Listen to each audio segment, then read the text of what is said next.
Hello friends, नमस्कार। Judicial exam watcher channel से मैं राजेश कुमार सोनी आपके लिए मैं सिलेक्टिव क्वेश्चंस लेकर आया हूं। और ये ऐसे क्वेश्चन हैं जो चाहे वो PCSJ हो, चाहे वो HJS हो, ये घुमा फिरा करके पूछे ही जाते हैं। सीधे क्वेश्चन पूछा जा सकता है या इसको लेकर के कोई प्रॉब्लम पूछी जा सकती है। जब हम कभी प्रॉब्लम को हल करते हैं एग्ज़ाम में तो हमें रेफरेंस उस सेक्शन का और उस सेक्शन में कम से कम क्या डिफ़ाइन किया गया है, कम से कम क्या बताया गया है, इतना हमें प्रॉब्लम को सॉल्व करने के लिए उसमें लिखना ही पड़ता है। उसके बाद हमें प्रॉब्लम को हल करना पड़ता है, उसको आंसर करना पड़ता है। तो ये एक ऐसा क्वेश्चन है जो घुमा फिरा करके पूछा ही जाता है और मैं ऐसे क्वेश्चनों का संकलन तैयार करके आपको दे रहा हूं कि मेरे संकलन में से क्वेश्चंस आपको देखने को PCSJ में तो मिलेंगे ही, HJS में भी देखने को मिलेंगे, आपको मिलेंगे। और जब आपको मिलें तो मुझे कमेंट ज़रूर करिएगा।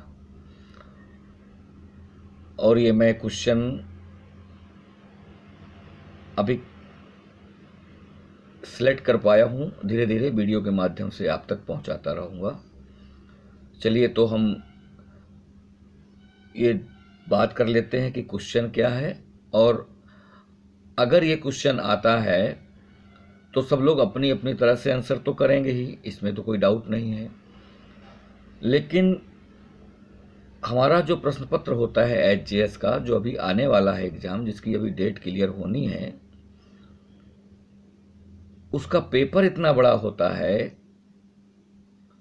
तो उसको हमें टाइम के अंदर डिवाइड करके सारे क्वेश्चंस को करना होता है, बैलेंस बनाना होता है, नहीं तो कुछ क्वेश्चन छूटेंगे और कुछ क्वेश्चन ऐसे होंगे जिनमें आप पर्याप्त नहीं लिखेंगे और कुछ क्वेश्चन का आंसर ऐसे करेंगे जिसमें आप हो सकता है कि ज़रूरत से ज़्यादा लिख दें।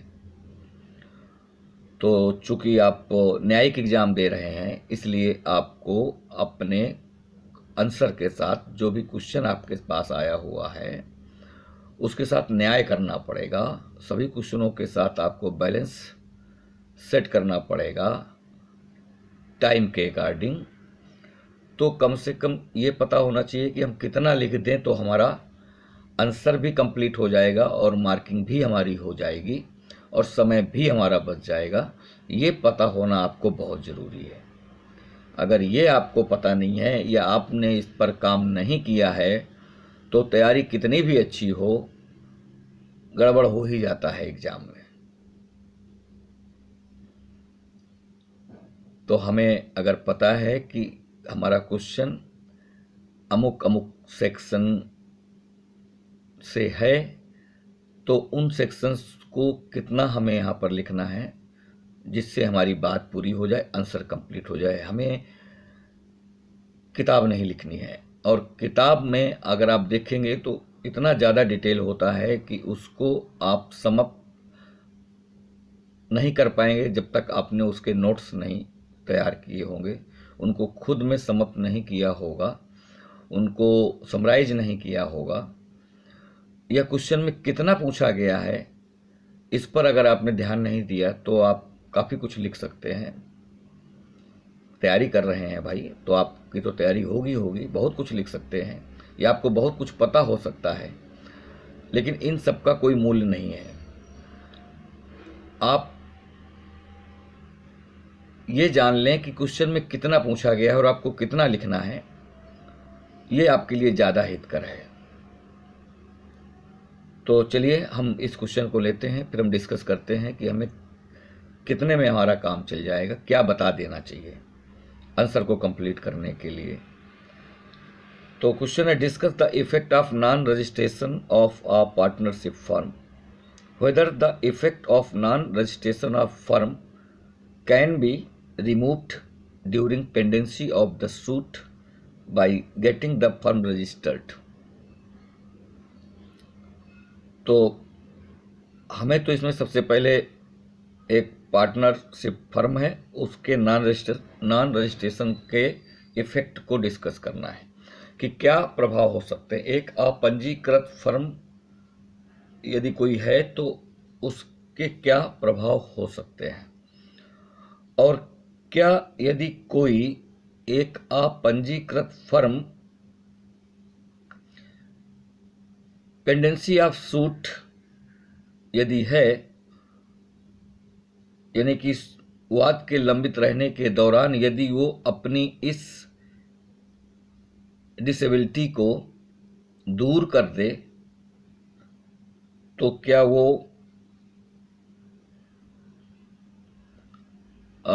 वाद मेंटेन होगा कोर्ट में। सिंपल सी बात ये पूछ रहा है कि यदि कोई अपंजीकृत फर्म है और वो किसी के विरुद्ध कोई वाद स्थापित करती है और वो अपंजीकृत है और इसको ये राइट नहीं है कि एक अपंजीकृत फर्म किसी के विरुद्ध वाद ले आए, तो कोर्ट में जब ये सूट पेंडिंग होता है तो उस पेंडेंसी के दौरान यदि ये फर्म अपने आप को रजिस्टर्ड करा लेती है तो क्या वो अयोग्यता दूर हो जाएगी, उसका सूट मेंटेनेबल हो जाएगा। एक बात तो ये पूछिए, और दूसरा पूछा इसके प्रभाव क्या होते हैं। तो ये क्वेश्चन सीधा सीधा पार्टनरशिप एक्ट के 69 से संबंधित है। 69 में ही वो सारे प्रभावों की चर्चा की गई है जो कि एक अपंजीकृत फर्म के प्रभाव के संबंध में बात करती है। तो हमें यहां से शुरू करना है अपना उत्तर। यद्यपि फर्म का पंजीकरण फर्म को विधिक स्थिति प्रदान नहीं करता, यानी कि आपको पता है कि अगर फर्म पंजीकृत भी हो तो वो एक लीगल बॉडी नहीं बनती, वो एक्ट के अकॉर्डिंग ही है। एक्ट में भी दिया गया है कि विधिक स्थिति तो प्रदान नहीं करता, लेकिन यदि वो पंजीकरण उसका नहीं है तो फर्म में या फर्म के भागीदारों पर विपरीत प्रभाव पड़ता है,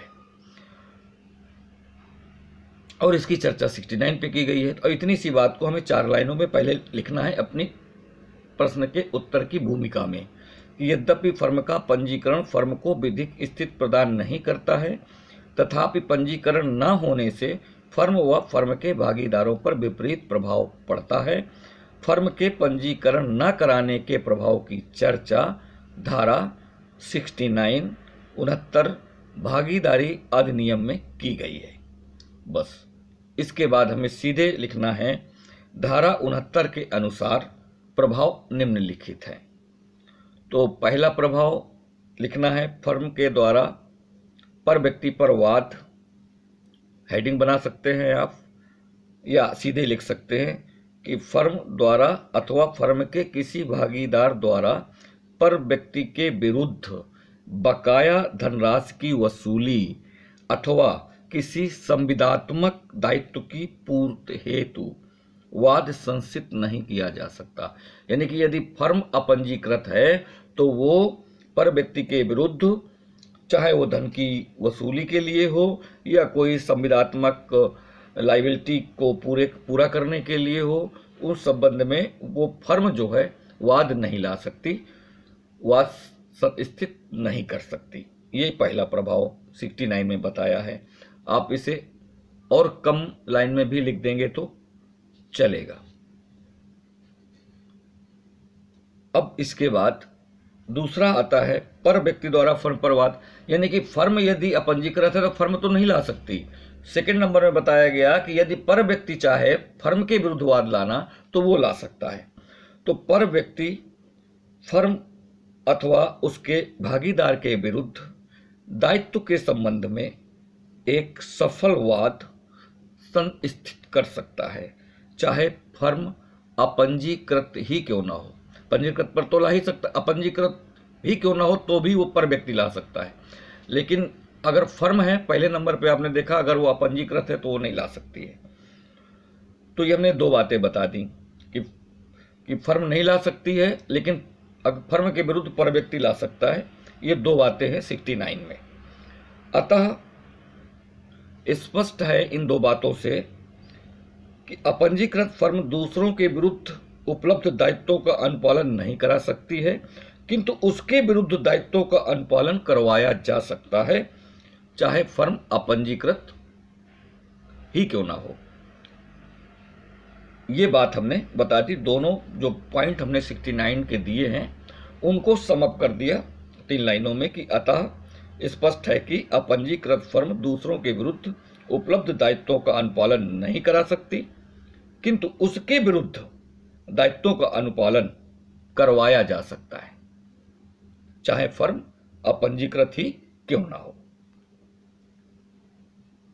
अब इतना लिखने के बाद आप पैरा चेंज करके 2 लाइनें और लिखेंगे कि चूंकि फर्म के भागीदारों के दायित्व असीमित होते हैं, इसलिए फर्म की संरक्षा के लिए रजिस्ट्रीकरण अनिवार्य होता है।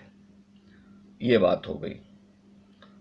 अब आपका ये जो इफेक्ट है ये आपने दे दिए पर्याप्त, जितने चाहिए हमें आंसर के अकॉर्डिंग, क्वेश्चन के अकॉर्डिंग उतने दे दिए हमने। और इसके बाद अब हमें बताना है कि क्या सूट, जो पेंडेंसी ऑफ सूट के दौरान, यानी कि सूट अगर पेंडिंग है उसके दौरान फर्म जो अनरजिस्टर्ड है वो अपना रजिस्ट्रेशन करा लेती है, तो क्या वो जो डिसेबिलिटी है वो दूर हो जाती है, सूट मेंटेन हो जाता है, मेंटेनेबल हो जाता है। अब ये पूछा गया है इसका सेकंड पार्ट क्वेश्चन का। तो उसमें आप कई सारे लीडिंग केसेस हैं, कोई एक लीडिंग केस के माध्यम से उसका आंसर आप कर सकते हैं।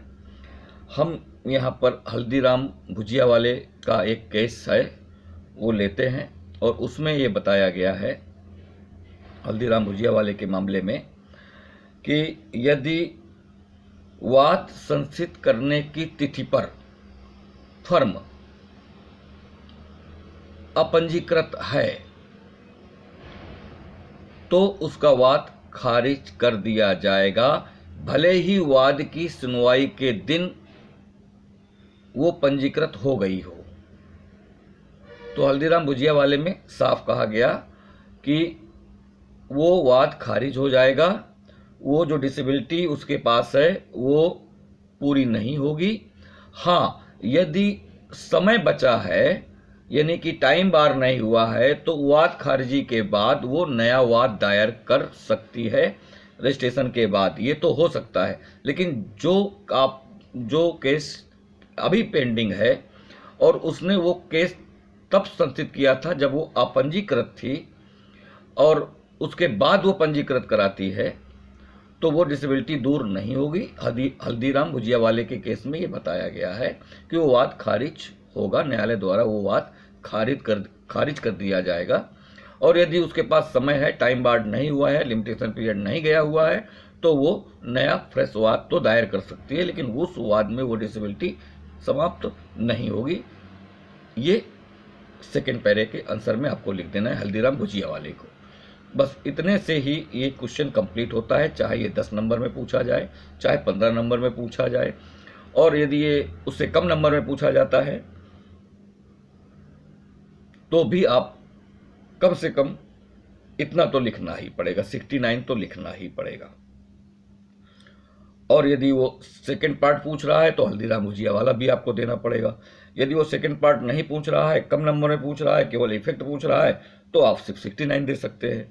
तो इस तरह से ये आपकी समझ होगी कि हमें आंसर को कितना घटाना या बढ़ाना है।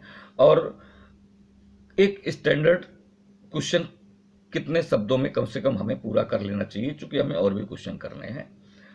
तो ये एक सिलेक्टिव क्वेश्चन है मेरी तरफ से,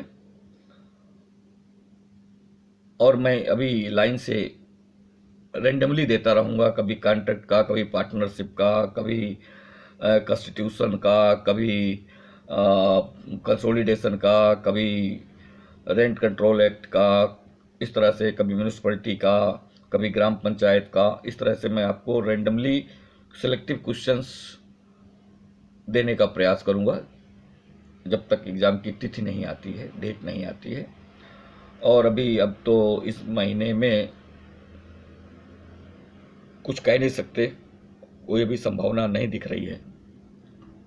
फिर भी आप लोगों को पता चलती है तो कमेंट जरूर करिएगा, और इस क्वेश्चन के संबंध में भी कमेंट करके मुझे जरूर बताइएगा कि ठीक है, प्रॉपर वे पे है या नहीं है, या आपकी क्या थिंकिंग है, क्या राय है, क्या ओपिनियन है, जरूर बताइएगा। तो उससे मुझे कुछ फायदे हो जाएंगे आपके द्वारा, और हो सकता है मुझसे भी कुछ फायदा हो जाए आपका। तो आज के लिए इतना ही, धन्यवाद।